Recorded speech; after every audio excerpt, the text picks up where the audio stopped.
আগের দিন তোমরা দেখলে তারকেশ্বরে এসে আমি আমার প্রয়োজনীয় কাজগুলো মেটালাম। তারপরেই আমার কলেজের বান্ধবীর সাথে দেখা হয়ে গেল। অ্যাকচুয়ালি ওর বাড়িটা এখানেই। তো দুজন মিলে রেস্টুরেন্টে গেছিলাম খাবার খেতে। আমরা যে রেস্টুরেন্টটায় গেছিলাম তার নাম হচ্ছে দি নিউ বুদ্ধাস রেস্টুরেন্ট। এটা তারকেশ্বর থানার কাছে বেলপুকুরে অবস্থিত।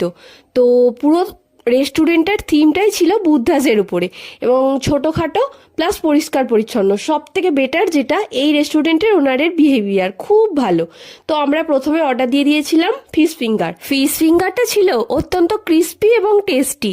আর তারপরেই আমরা অর্ডার দিই বিরিয়ানি। বিরিয়ানিটার মধ্যে ঘিয়ের যে ফ্লেভার সেটা একদম ভরে ভরে ছিল, প্লাস বিরিয়ানিটা টেস্টি ছিল। কিন্তু যেটা খারাপ ছিল বিরিয়ানিটার মধ্যে সেটা হচ্ছে মাংসের পিসগুলো ছোট ছোট ছিল। আমরা সে বিষয়ে কমপ্লেন করে এসেছি। বিরিয়ানি খাওয়ার পর কোল্ড ড্রিঙ্কস আর আইসক্রিম খেয়েছিলাম, যার ফলে আমার এই গলার অবস্থা। যাই হোক গে, তোমরা আজকে অ্যাডজাস্ট করে নিও ভয়েস ওভারটা। তো থ্যাংক ইউ।